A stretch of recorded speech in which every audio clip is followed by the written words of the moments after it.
नमस्कार दोस्तों, हिंदी साधन चैनल में आप सभी का एक बार फिर से हार्दिक स्वागत है।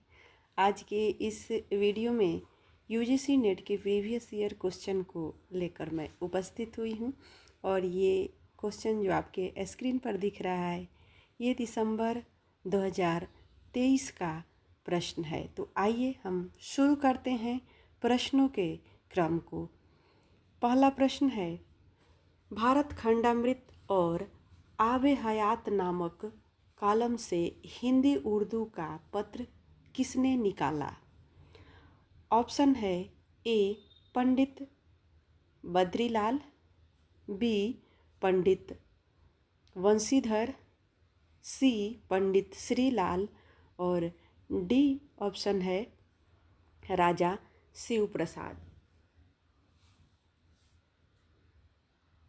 ऑप्शन बी सही हो जाएगा, पंडित वंशीधर।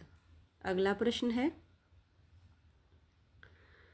घनानंद की काव्य पंक्ति काहू कल्पायहूँ सु कैसे कल्पाय है में कौन सा अलंकार है? ऑप्शन है उपमा, रूपक, यमक, श्लेष। ऑप्शन सी सही हो जाएगा, यमक अलंकार। घनानंद जो थे इनका समय आपको पता ही होगा 1673 से 1760। तो यहाँ पर स्क्रीन पर लिखने में थोड़ी सी असुविधा हो रही है। घनानंद ये रीतिकाल के कवि थे। रीतिकाल की 3 प्रमुख काव्य धाराओं में विभक्त किया गया था, ये आपको पता ही होगा, रीतिबद्ध, रीति सिद्ध और रीति मुक्त। और ये अंतिम काव्य धारा के अग्रणी कवि हैं। इस काव्य पंक्ति में यमक अलंकार है। तो यमक अलंकार जहाँ एक या एक से अधिक शब्द एक से अधिक बार प्रयुक्त हो एवं अर्थ भी प्रत्येक बार भिन्न हो, वहाँ यमक अलंकार होता है। घनानंद की प्रमुख काव्य कृतियों पर भी एक बार मैं चर्चा करना चाहूँगी कि इनका सुजान सार, इश्क लता, विरह लीला, वियोग बेली, कोकसार, कृपाकंद, रस केलीवल्ली, यमुनाशय आदि इनकी जो प्रमुख रचनाएं हैं। तो बढ़ते हैं अगले प्रश्न की तरफ। प्रश्न अगला है,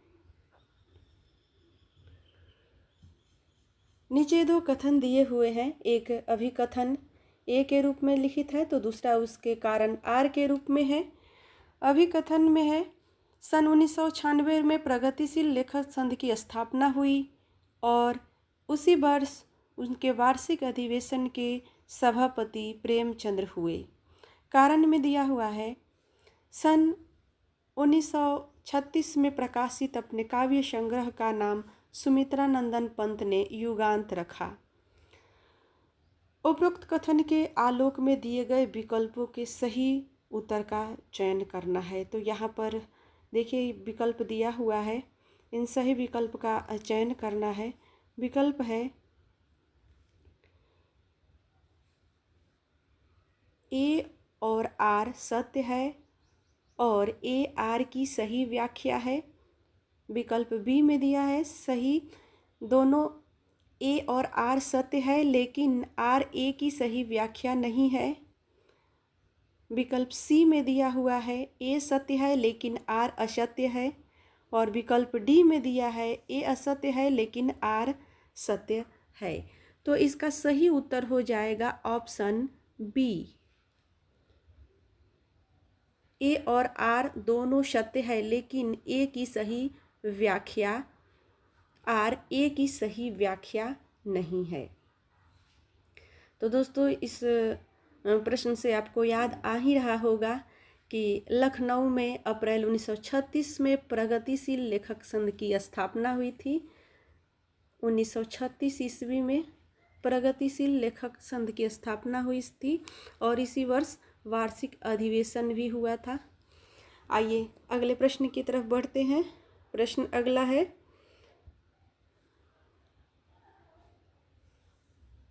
कबीर की कविता पंक्ति वाजन दे बाजंतरी कली ककुरी जानी छेर में बाजंतरी शब्द का अर्थ है?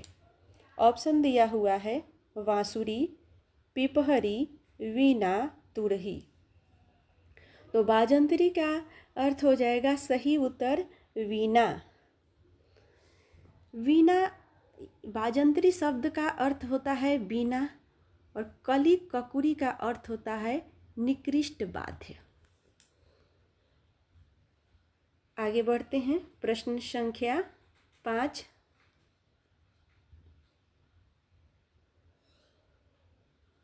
प्रश्न है क्या भूलूं क्या याद करूं से संबंधित उपयुक्त कथन है? ऑप्शन ए है बच्चन की आत्मकथा पर माननेतर के आत्मचित्रण का प्रभाव है।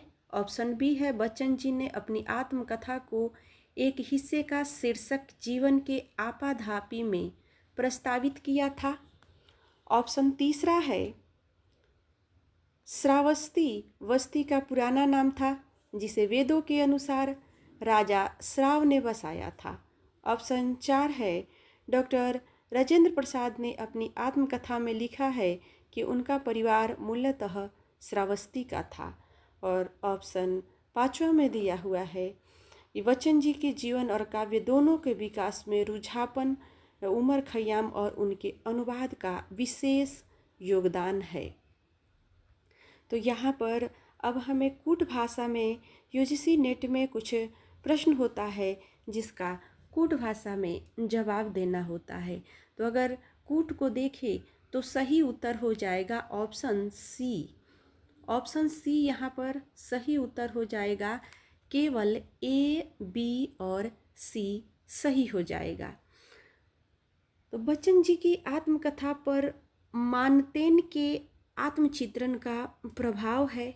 बच्चन जी ने अपनी आत्मकथा के एक हिस्से का शीर्षक जीवन की आपाधापी में प्रस्तावित किया था। बच्चन जी के जीवन और काव्य दोनों के विकास में रुबाइयात यानी उमर खयाम और उनके अनुवाद का विशेष योगदान है।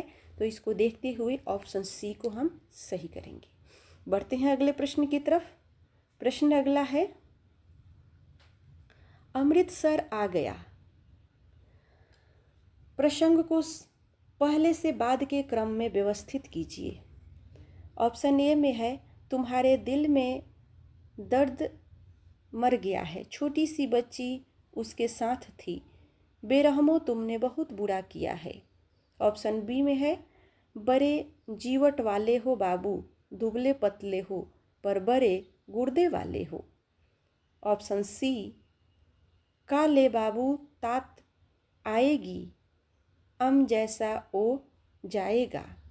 ऑप्शन डी में है खुदा के लिए दरवाज़ा खोलो, मेरे साथ में औरत जात है, गाड़ी निकल जाएगी। और ई में है बंद करो जी दरवाज़ा, बिना पूछे चढ़ जाते हैं, अपने बाप का घर समझ रखा है, मत घुसने दो, जी क्या करते हो, धकेल दो पीछे। इसका कूट भाषा में उत्तर देना है। कूट है नीचे दिए विकल्पों का सही चयन करना है। ऑप्शन बी सही हो जाएगा।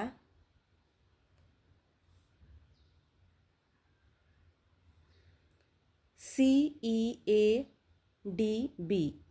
तो इस प्रकार से अमृतसर कहानी आ गया में वजीराबाद स्टेशन के बाद हिंदू सिख मुसाफिरों की चुप्पी गहरी हो गई।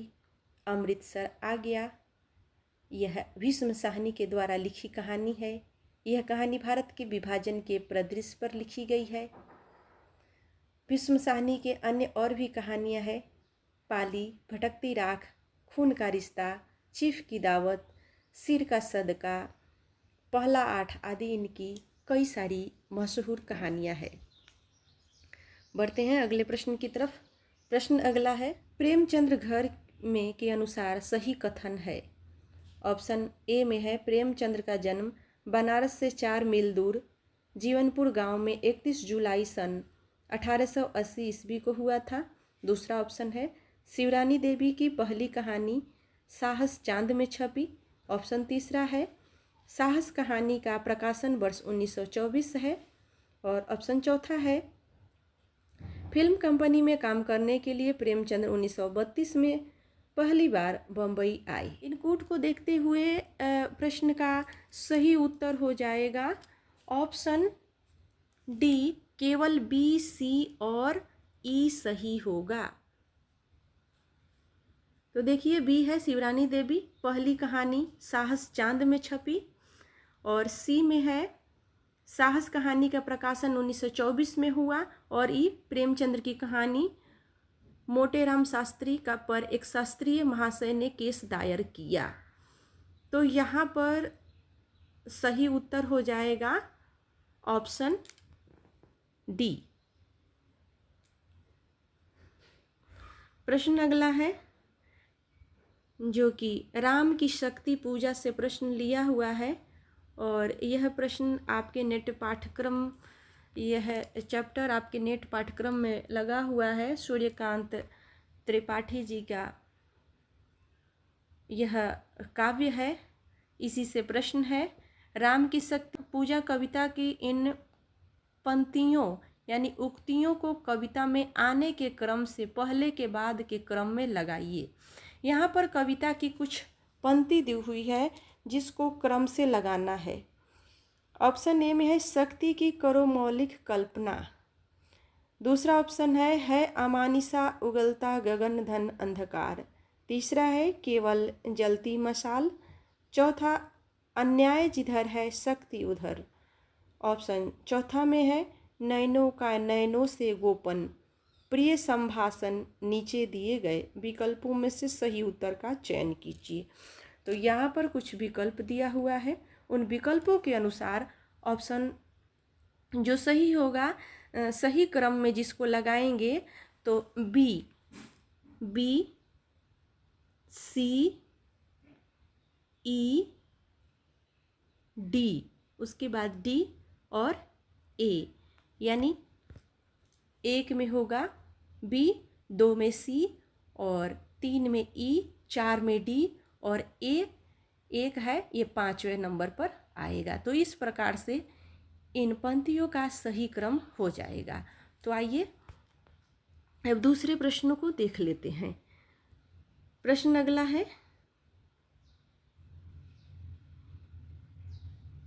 तमस उपन्यास में हरनाम सिंह और बंतों को अपने घर में पनाह देने वाली स्त्री कौन है? हरनाम सिंह और बंतों को अपने घर में पनाह देने वाली जो स्त्री है उस स्त्री का नाम बताना है। ऑप्शन में है, ऑप्शन ए में दिया हुआ है अकरा की माँ ताजो। ऑप्शन 2 है रमजान की माँ राजो। ऑप्शन 3 है एहसान अली की माँ नूरी। और ऑप्शन 4 में है मुराद अली की माँ साजिदा। तो यहाँ पर जो सही उत्तर होगा ऑप्शन दूसरा हो जाएगा रमजान की माँ राजो। ये तमस उपन्यास में हरनाम सिंह और बंतों को अपने घर में पनाह देने वाली स्त्री है। तमस भीष्म कहानी का सबसे प्रसिद्ध उपन्यास है। इसका प्रकाशन 1973 में हुआ था। 1973 ईस्वी में इसका प्रकाशन हुआ था। वे इस उपन्यास से साहित्य जगत में बहुत लोकप्रिय हुए थे।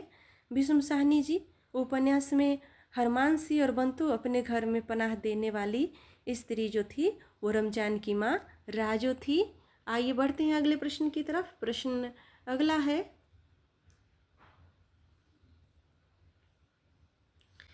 एशिया के हरे भरे धर्म वैसे ही थे, पश्चिमी विज्ञान की वास्तविकताओं के संपर्क में लाए जाते हैं, सूखी लकड़ियों का ढेर मात्र रह जाते हैं।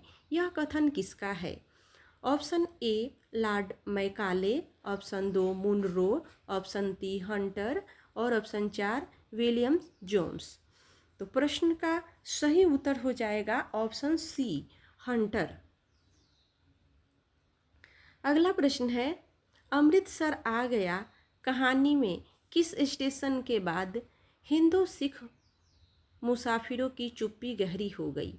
ऑप्शन है अमृतसर, दूसरा ऑप्शन है वजीराबाद, तीसरा ऑप्शन है जेहलम और चौथा ऑप्शन है हरवंशपुरा। तो ऑप्शन सही हो जाएगा बी, वजीराबाद। वजीराबाद स्टेशन आने के बाद जो है हिंदू और सिख मुसाफिरों की चुप्पी शुरू हो जाती है। बढ़ते हैं अगले प्रश्न की तरफ। प्रश्न अगला है, मेरे राम का मुकुट भीग रहा है निबंध में मेहमान को रात्रि में किस कार्यक्रम में गए थे। यानी मेहमान जो थे वो मेरे राम का मुकुट भीग रहा निबंध में किस कार्यक्रम में गए हुए थे। ऑप्शन पहला है साहित्यिक कार्यक्रम में, दूसरा है संगीत के कार्यक्रम में, तीसरा है नाटक के कार्यक्रम में और चौथा है पारिवारिक कार्यक्रम में। तो ऑप्शन बी सही हो जाएगा। जो मेहमान आए हुए थे वे संगीत के कार्यक्रम में गए हुए थे। बढ़ते हैं अगले प्रश्न की तरफ।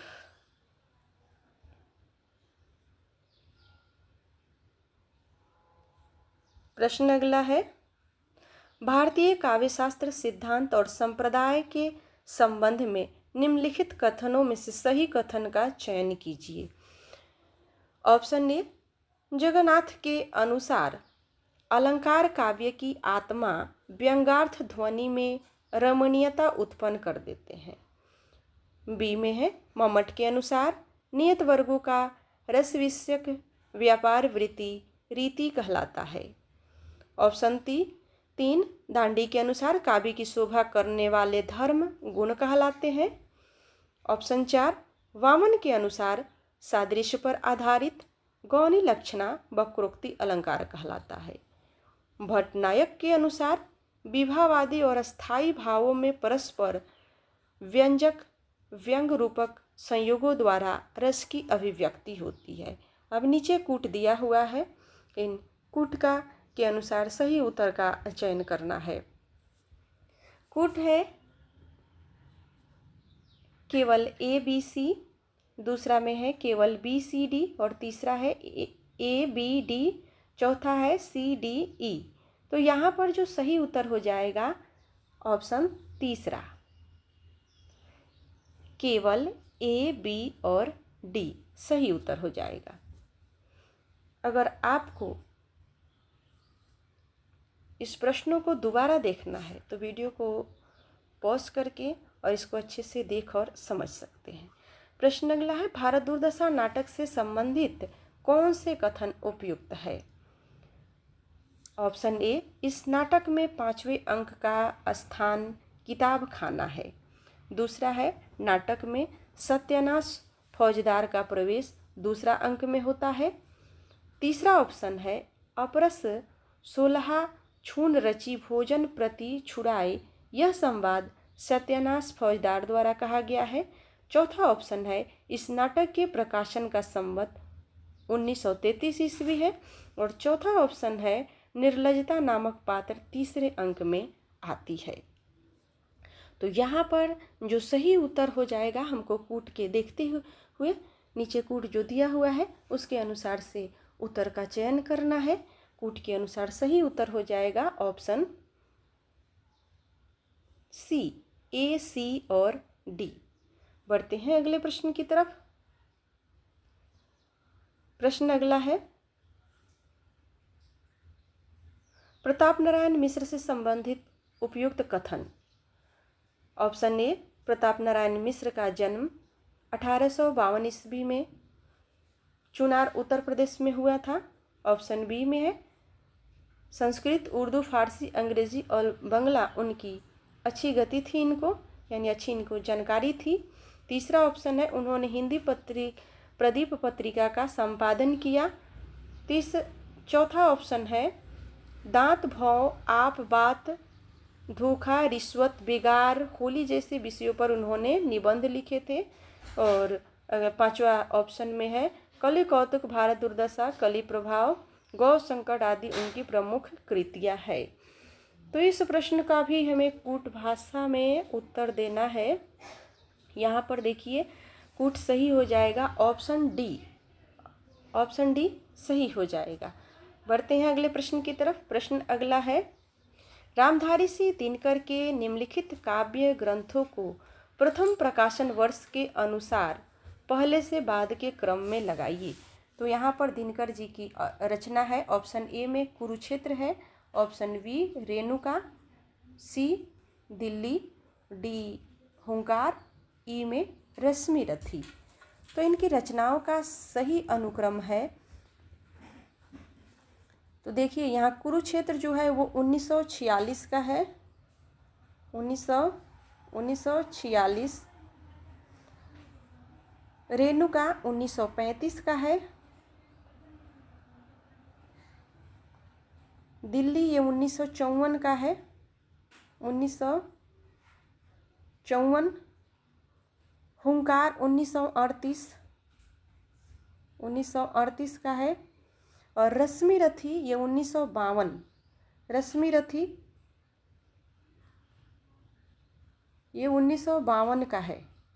तो इस प्रकार से इनके रचनाओं को क्रम में लगाते हुए कूट को देखना है, कूट कौन सा सही हो रहा है। यहाँ कूट जो सही है, सही उत्तर हो जाएगा ऑप्शन ए, BDACE। बढ़ते हैं अगले प्रश्न की तरफ। प्रश्न अगला है,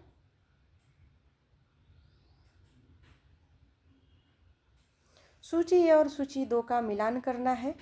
बसेरे से दूर, नीर का निर्माण, 10 द्वार से सोपान तक, क्या भूलूं क्या याद करूं। तो आइए देखते हैं, हम कूट से ही मिलान करते हैं।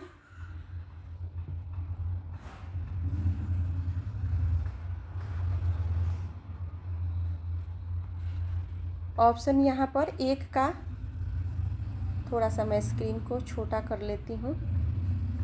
तो देखिए यहाँ जो ऑप्शन सही हो जाएगा,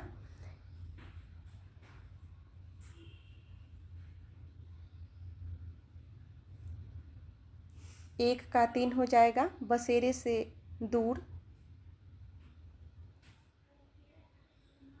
नीर का निर्माण,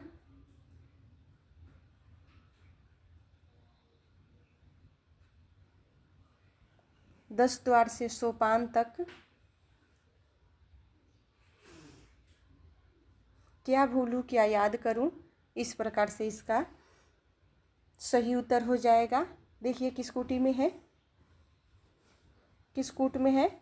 एक का 3, बी का 2, सी का 4 और डी का ए। तो कूट यहाँ सही हो जाएगा सी। बढ़ते हैं अगले प्रश्न की तरफ। प्रश्न अगला है, कालक्रम के अनुसार निम्नलिखित पश्चात काव्य शास्त्रियों को क्रम में लगाना है। यहाँ पर काव्य शास्त्री कुछ हैं, इनको क्रम में लगाना है। TS Eliot, Dryden, IA Richard, William Wordsworth, Longinus. तो इनको सबसे पहले आपको क्रम में लगाते हुए आगे बढ़ना है। तो सबसे पहले आएंगे लॉन्जाइनस, उसके बाद आएंगे ड्राइगन, उसके बाद आएंगे विलियम्स वर्ड्सवर्थ, उसके बाद आएंगे IA रिचर्ड, उसके बाद आएंगे TS एलियट। तो इस प्रकार से इसका सही क्रम हो जाएगा ऑप्शन डी, EBDCA। बढ़ते हैं अगले प्रश्न की तरफ। अगला प्रश्न है, यह संसार का जातीय धर्म है कि जो वस्तु हमारे पास है उन्हीं पर हमारी बुद्धि दौड़ती है। फारस, अरब और इंग्लिश देश के कवि जब संसार की अनित्यता की बात करेंगे तो कब्रिस्तान का नक्शा खींचेंगे, क्योंकि उनके यहाँ शमशान होते ही नहीं है। यह कथन किस रचना से उद्धत है। ऑप्शन है मुर्दहिया, माटी की मूर्तें, शिव मूर्ति, संस्कृति के 4 अध्याय। तो ये जो ऑप्शन है ये किससे संबंधित है, शिव मूर्ति से संबंधित है। शिव मूर्ति, यह कथन शिव मूर्ति रचना से उद्धत हुआ है। शिव मूर्ति निबंध के लेखक प्रताप नारायण मिश्र है। तो यहाँ ध्यान देना है, यह क्या है, ये निबंध विधा है। और किसका निबंध है, प्रताप नारायण मिश्र जी का यह निबंध है। बढ़ते हैं दोस्तों अगले प्रश्न की तरफ। प्रश्न अगला है, नवजागरण एवं स्वाधीनता आंदोलन से संबंधित घटनाओं को पहले से बाद के क्रम में व्यवस्थित कीजिए। यहाँ पर देखिए ऑप्शन दिया हुआ है, प्रार्थना समाज की स्थापना, दूसरा ऑप्शन है कलकत्ता मद्रास मुंबई विश्वविद्यालय की स्थापना, ऑप्शन तीसरा है अंग्रेजी शिक्षा के पक्ष में मैकाले का प्रारूप, चौथा ऑप्शन है तिलक को देश निकालने की सजा, और पांचवा ऑप्शन है वंग भंग। तो जो कूट है उन कूट का सही उत्तर की तरफ हमें बढ़ना है कि कौन सा सही उत्तर हो जाएगा। तो ऑप्शन सही हो जाएगा सी। यहाँ कूट में देखिए ऑप्शन सही होगा सी, CBAED। तो यहाँ पर आप सही उत्तर का इस प्रकार से मिलान कर सकते हैं कि जो व्यवस्थित घटना है उनको सबसे पहले सी, उसके बाद B, A, E और D जो है ये पांचवें स्थान पर है।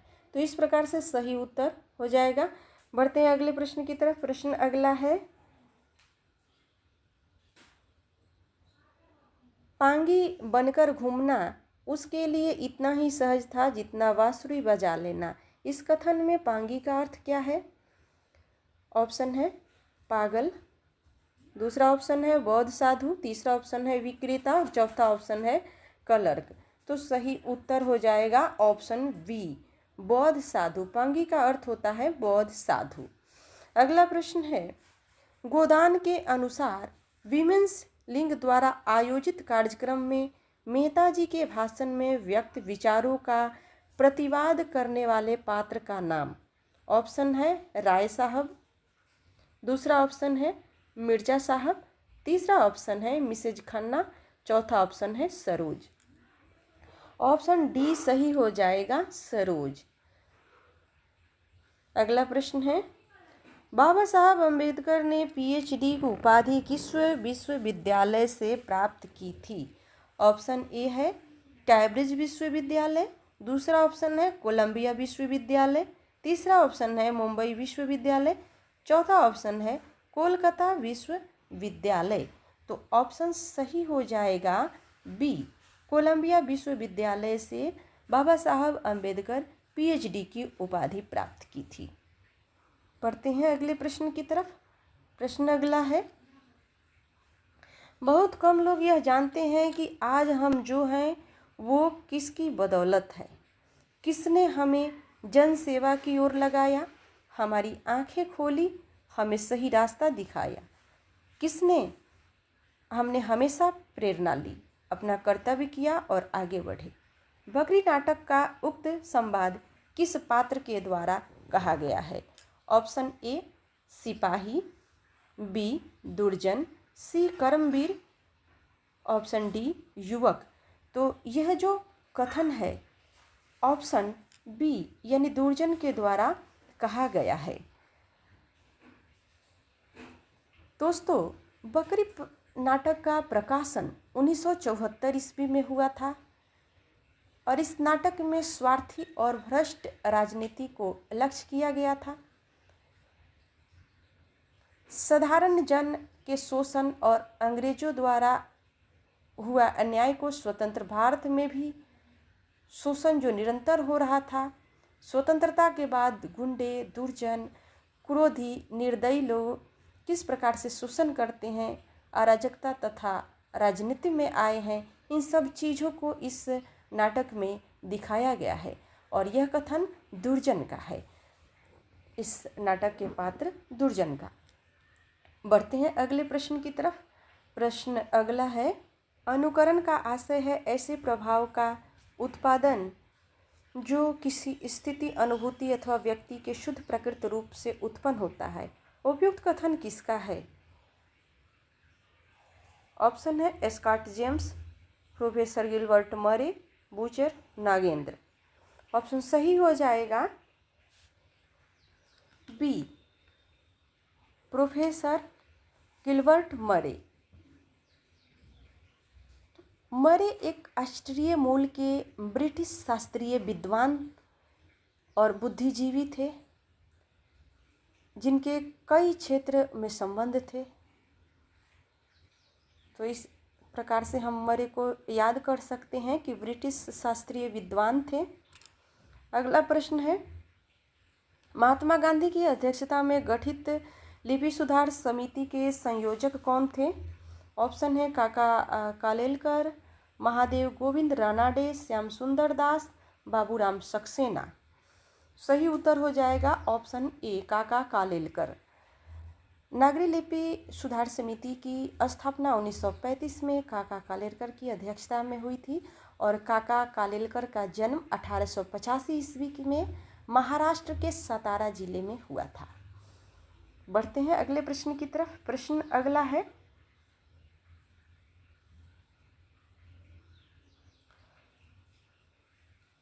जो अपने धर्म से हीन पाप ही से गरे रहते हैं वो माता पिता के हित की बात को नहीं सुनते, सबसे वैर करते हैं।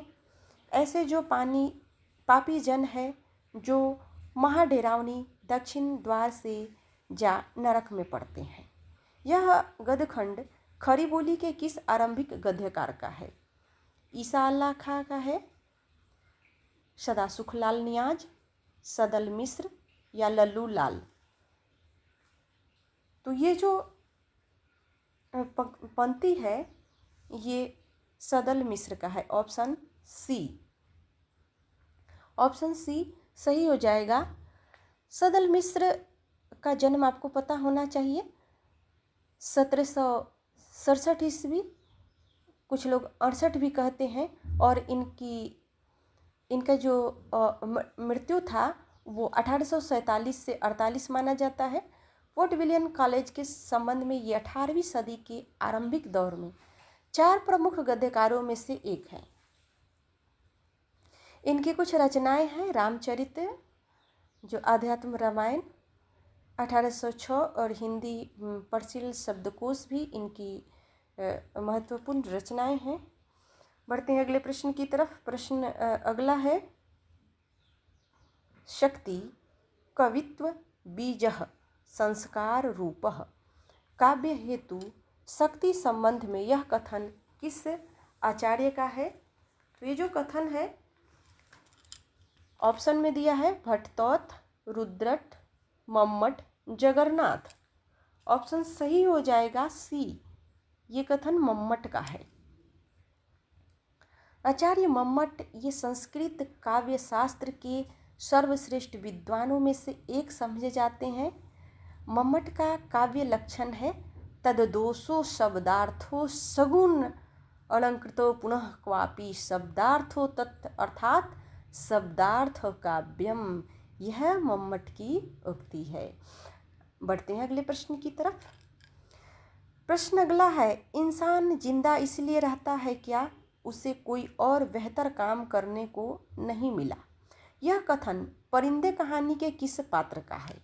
ऑप्शन है मिस वुड, डॉक्टर मुखर्जी, होवर्ट, लतिका। ऑप्शन बी सही हो जाएगा, डॉक्टर मुखर्जी का यह कथन है। परिंदे कहानी निर्मल वर्मा की रचना है और इस रचना का वर्ष सन 1956 ईस्वी माना जाता है, 1956 ईस्वी माना जाता है, और इसका प्रकाशन वर्ष जो है वह 1960 ईस्वी है। ये बढ़ते हैं प्रश्न अगला प्रश्न है, उत्तर आधुनिकतावाद के संबंध में उपयुक्त कथन है। लियोतार की पुस्तक द पोस्टमॉडर्न कंसिडरेशन से उत्तर आधुनिकतावादी चिंतन का आरंभ माना जाता है। ऑप्शन बी 19वीं शताब्दी को उत्तर आधुनिकता का समय माना गया है। ऑप्शन सी फ्रेडरिक जेम्सन ने उत्तर आधुनिकता को पूंजीवाद के विकास की खास अवस्था कहा है।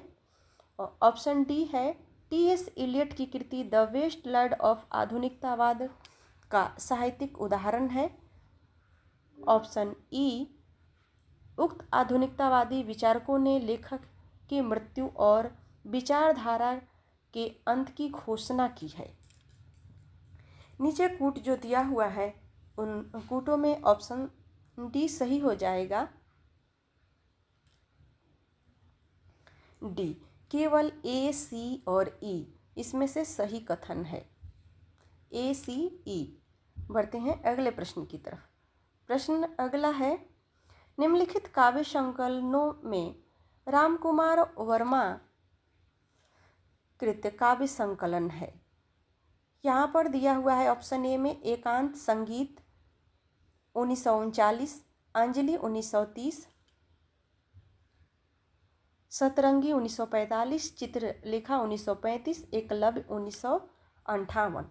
तो यहाँ कूट के अनुसार ऑप्शन सी सही उत्तर हो जाएगा, बी, डी, ई। यह जो है रामकुमार वर्मा का काव्य संकलन है। बी में है अंजलि 1930 ईस्वी, डी चित्रलेखा 1935, ई एकलव्य 1958। बढ़ते हैं अगले प्रश्न की तरफ। प्रश्न अगला है, आमुख के अनुसार कामायनी की कथा सृष्टि में जयशंकर प्रसाद ने किन पुस्तकों से सहायता प्राप्त की?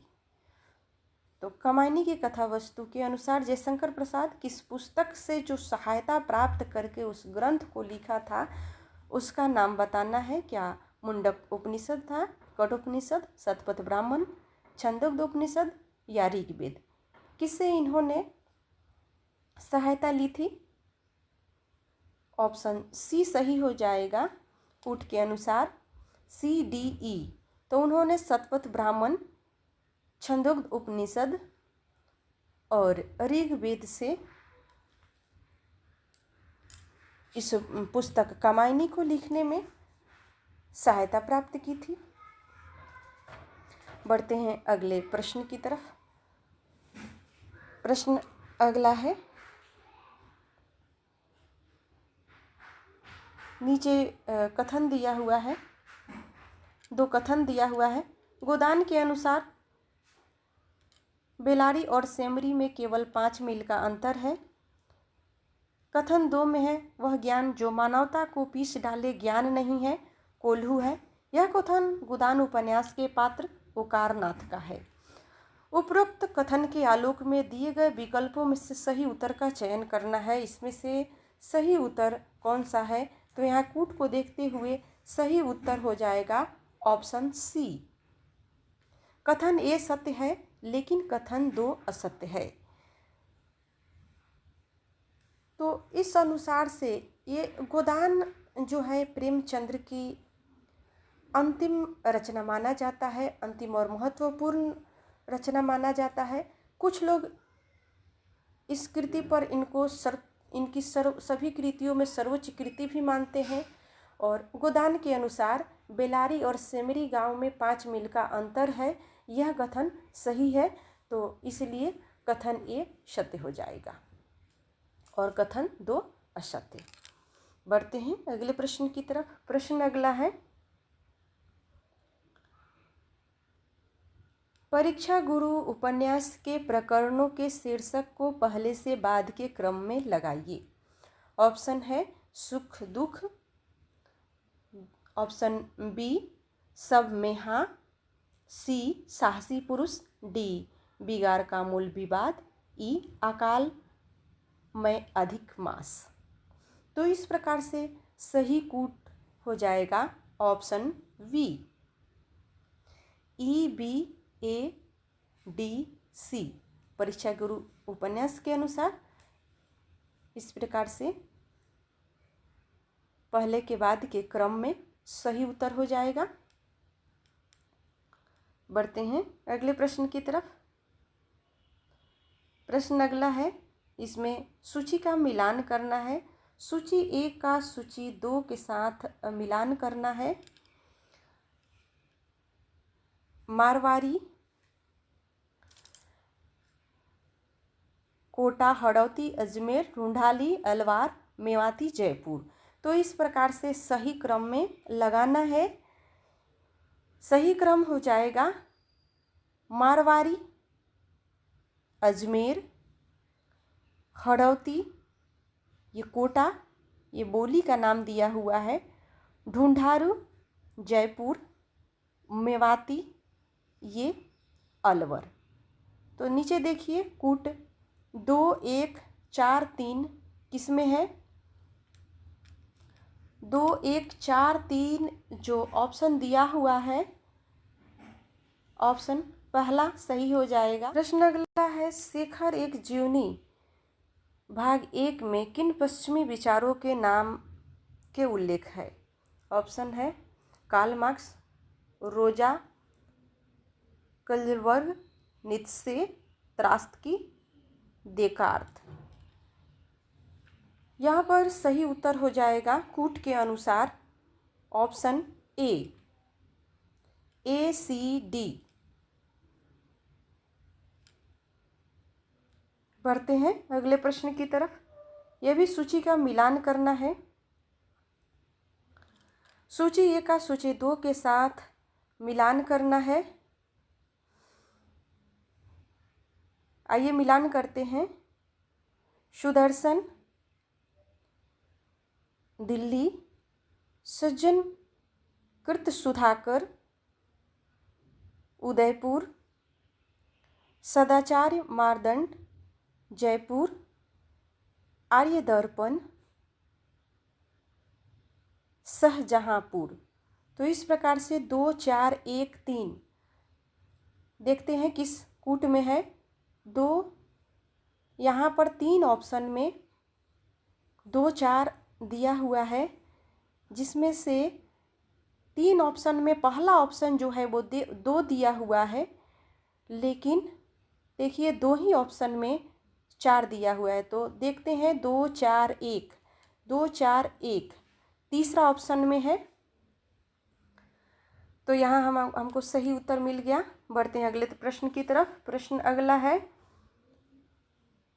मुक्ति बोध की कविता अंधेरे में पात्र के रूप में उपस्थित ऐतिहासिक व्यक्ति।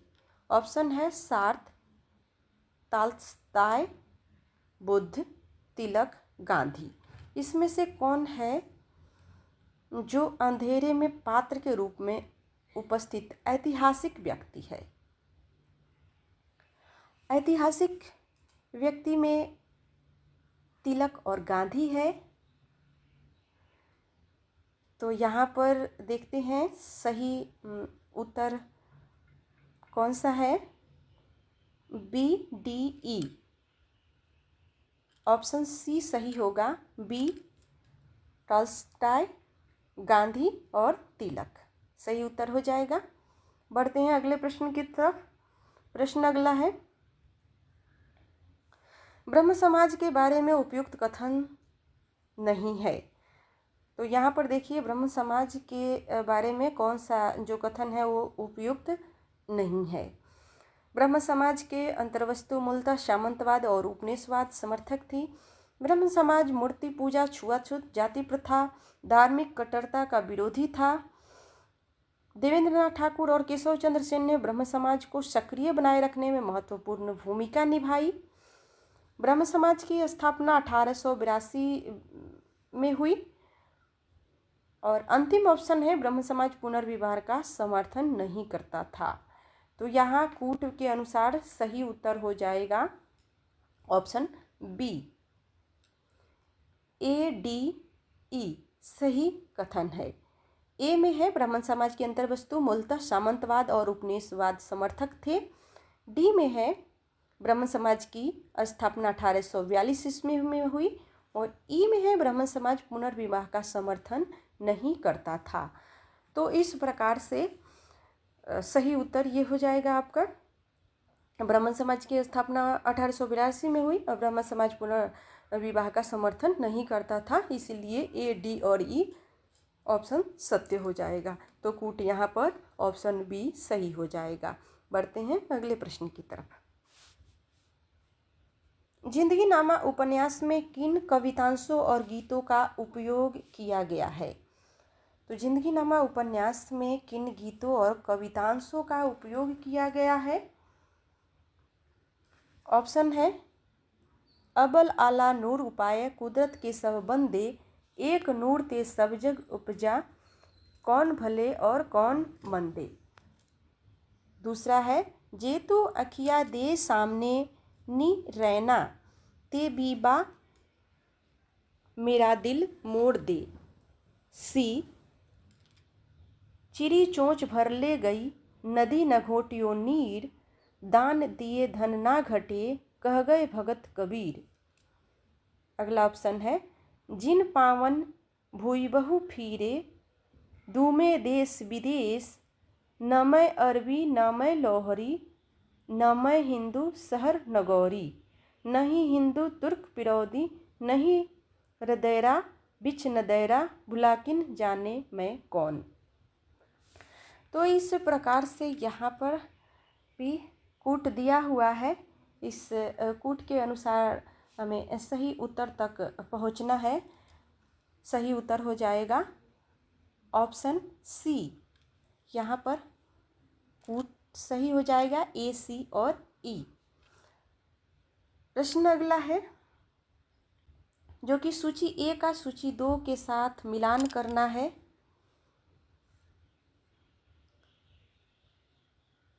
बेनेडिक्ट क्रोचे, तो यहाँ पर Benedict Croce, aesthetics, Matthew Arnold,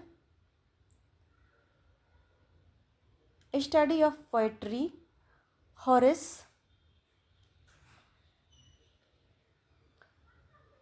the art of poetry, IA. Richards. ये है प्रैक्टिकल क्रिटिसिज्म। तो इस प्रकार से सूची 3, 1, 4 और 2, ऑप्शन 2 में 3 दिया हुआ है, लेकिन 3, 1 हमें ढूंढना है, तो ऑप्शन चौथा सही हो जाएगा 3, 1, 4, 2। अगला प्रश्न है, निम्नलिखित काव्य पंक्तियों में रीतिबद्ध काव्यधारा के कवियों में जुड़ी काव्य पंक्तियाँ है। यहाँ पंक्ति दिया हुआ है जो कि रीतिबद्ध काव्यधारा पंक्ति है, इसे आपको देखना है। भाषा ब्रज भाषा रुचिर कहे, सुमति सब कोई, हिलमिल जाने। दूसरा में है, हिलमिल जाने तसो मिली के, जनावे हेतु, हित को न जाने ताको, हितु न बिसाहिए। अगला ऑप्शन है, आखिन में अलसानी, चितैनी में मंजू बिलासन की सरसाई। चौथा है, बेगी ही बुरी गई पंखिया, अखिया मधु की मखिया भई मोरी। ई, जो सुर साँच कहूँ नहीं छारत, ज्यों ही बजावे लिए मन बाजे। तो इस प्रकार से कूट का हमें चुनाव करना है कि कौन सा इसमें कूट सही हो जाएगा। तो आइए देखते हैं कि कौन सा कूट सही होगा। ए, सी और डी, ऑप्शन चौथा सही हो जाएगा। ए, सी और डी ये रीतिबद्ध काव्यधारा के कवियों से जुड़ी काव्य पंक्तियाँ है। बढ़ते हैं अगले प्रश्न की तरफ। प्रश्न अगला है,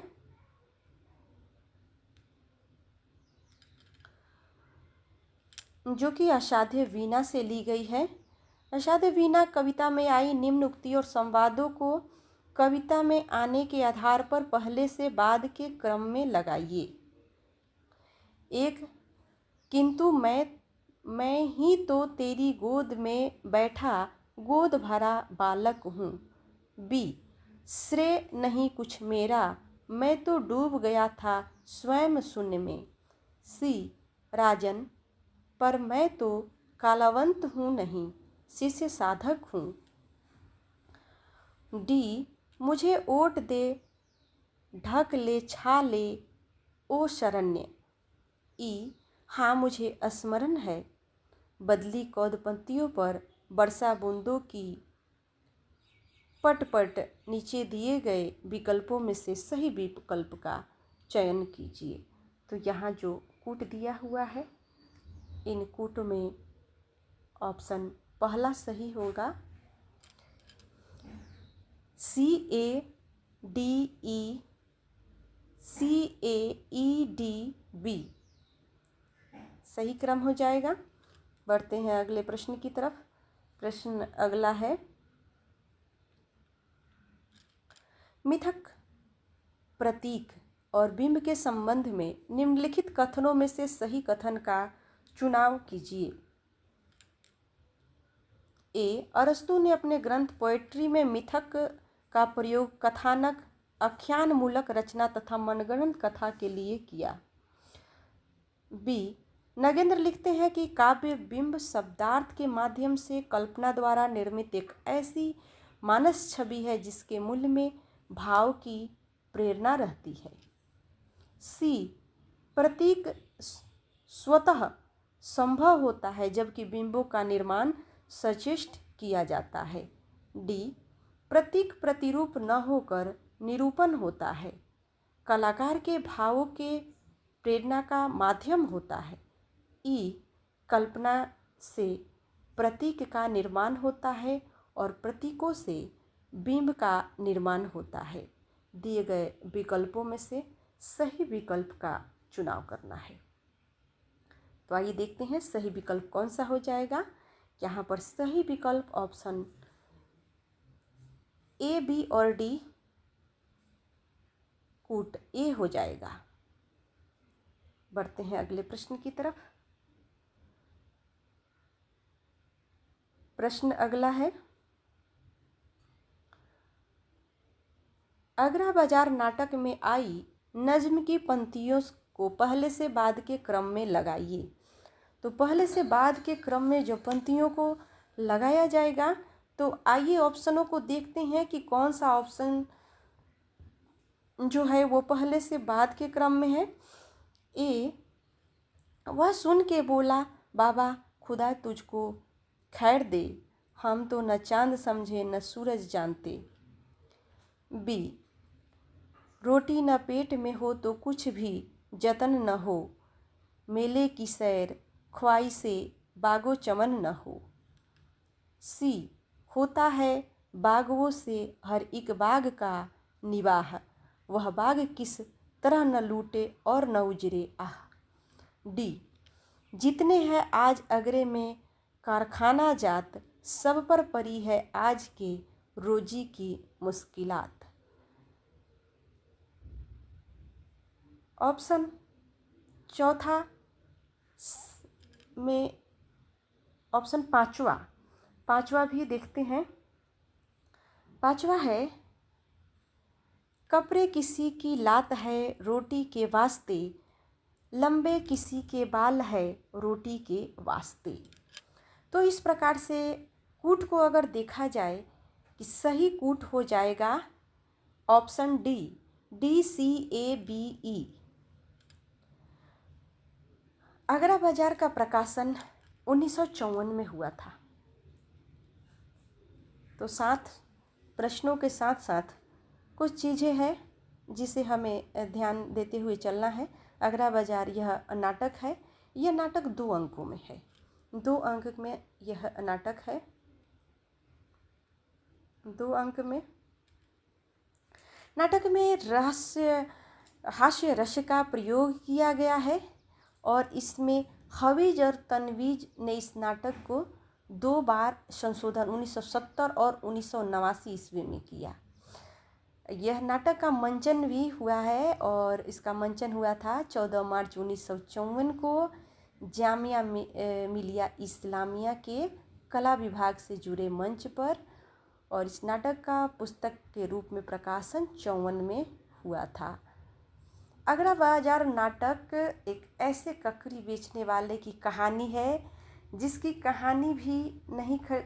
कोई ककड़ी भी नहीं खरीदता है। और आगरा बाजार नाटक का जो मुख्य बिंदु आपने देखा ही, तो उस अनुसार से मुख्य बिंदु को देखते हुए हमने ऑप्शन डी को सही किया है, जिसमें DCABE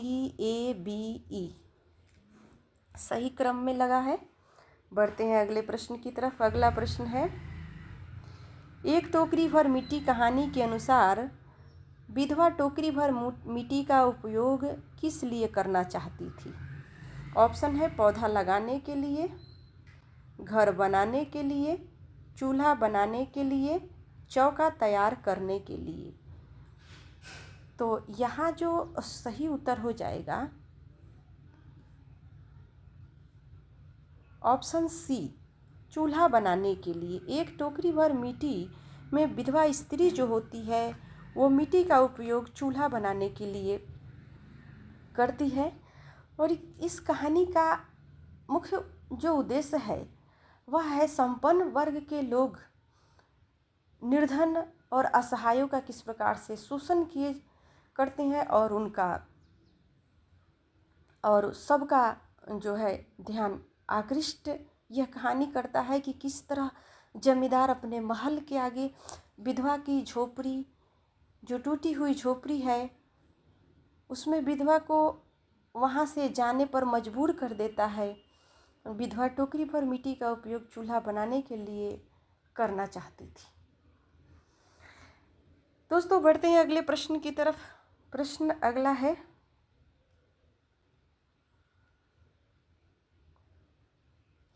भारतेंदु हरिश्चंद्र के संबंध में निम्नलिखित कथनों में से सत्य कथन है।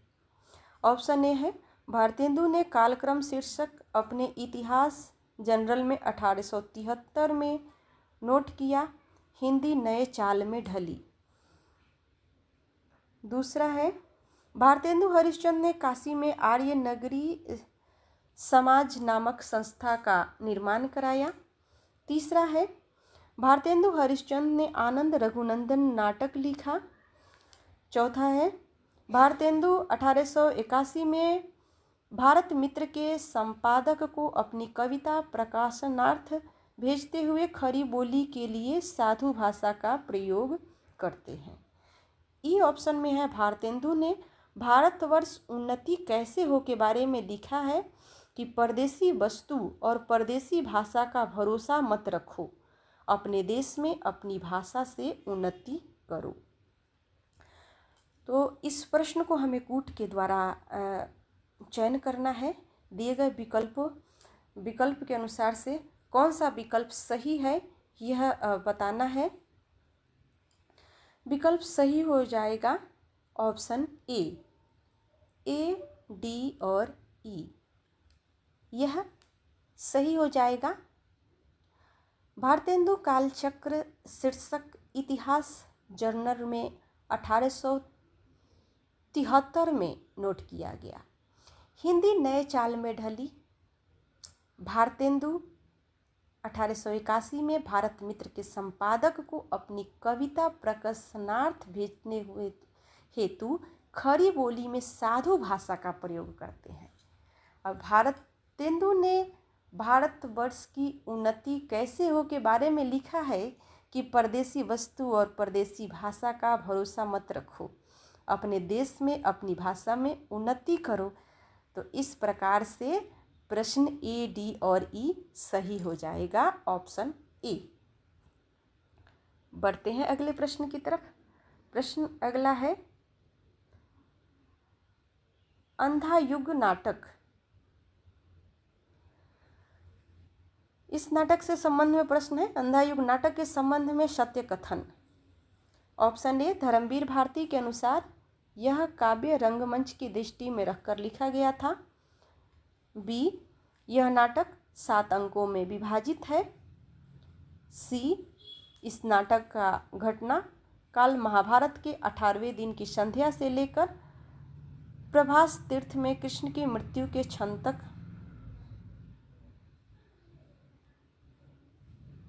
और ऑप्शन डी में दिया हुआ है, दृश्य परिवर्तन का अंक परिवर्तन के समय कथा गायन की योजना। ई है, नाटक के तीसरे अंक का शीर्षक गांधारी का श्राप है। तो यहाँ कुछ विकल्प आपके समक्ष दिख रहा है। 4 विकल्प है, इसमें से सही उत्तर का चुनाव करना है। ऑप्शन चौथा सही हो जाएगा, ए, सी और डी। धर्मवीर भारती का यह नाटक है और नाटक का घटना महाभारत के 18वें दिन की संध्या से लेकर प्रभास तीर्थ में कृष्ण की मृत्यु के क्षण तक है। नाटक के तीसरे अंक का शीर्षक गांधारी का श्राप है। तो इस प्रकार से ए, सी और डी सही हो जाएगा।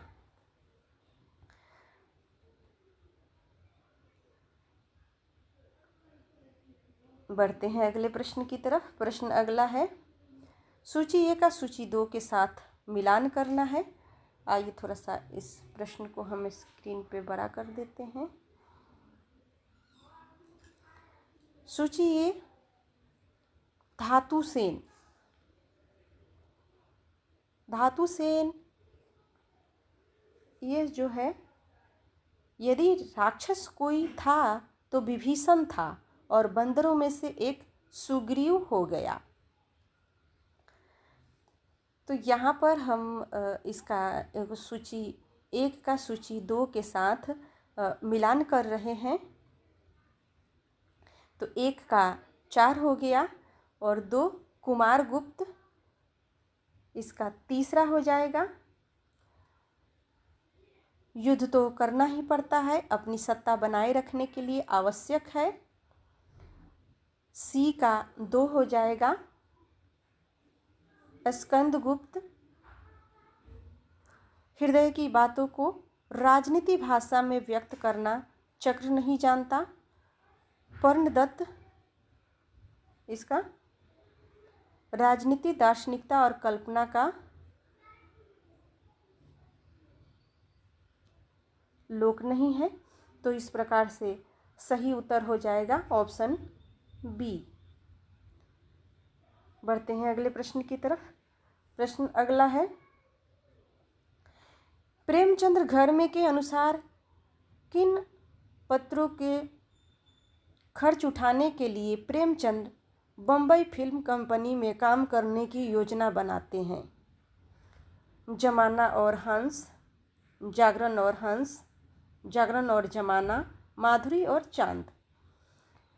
तो यहाँ पर ऑप्शन बी सही हो जाएगा, जागरण और हंस। जागरण और हंस पत्रिका को खर्चा उठाने के लिए प्रेमचंद मुंबई में फिल्म कंपनी में काम करने की योजना बनाते हैं। हंस उपन्यास सम्राट प्रेमचंद के द्वारा स्थापित और संपादित पत्रिका रही है। यह दिल्ली से प्रकाशित होने वाली हिंदी की कथामासिक पत्रिका थी। आइए बढ़ते हैं अगले प्रश्न की तरफ। प्रश्न अगला है, रस सिद्धांत संबंधी ग्रंथ रस तरंगिनी के रचयिता हैं? ऑप्शन है जगन्नाथ, विश्वनाथ, भानुदत्त, ज्ञानदेव। इनमें सही उत्तर हो जाएगा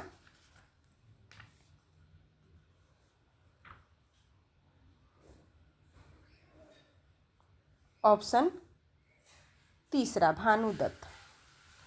भानुदत्त केवल आचार्य ही नहीं थे, ये सहृदय कवि थे और विभिन्न संग्रह ग्रंथों में अनेक विषयों में लिखी हुई इनकी फुटकल रचनाएं प्राप्त है। भानुदत्त के छंद जो थे रसमंजरी, रस तरंगिनी, अन्य कृतियाँ जो है वो बहुत ही प्रसिद्ध है। मिलते हैं अगले वीडियो में। वीडियो आपको कैसा लगा हमें कमेंट के माध्यम से अवश्य बताएं। वीडियो देखने के लिए सभी को बहुत बहुत धन्यवाद।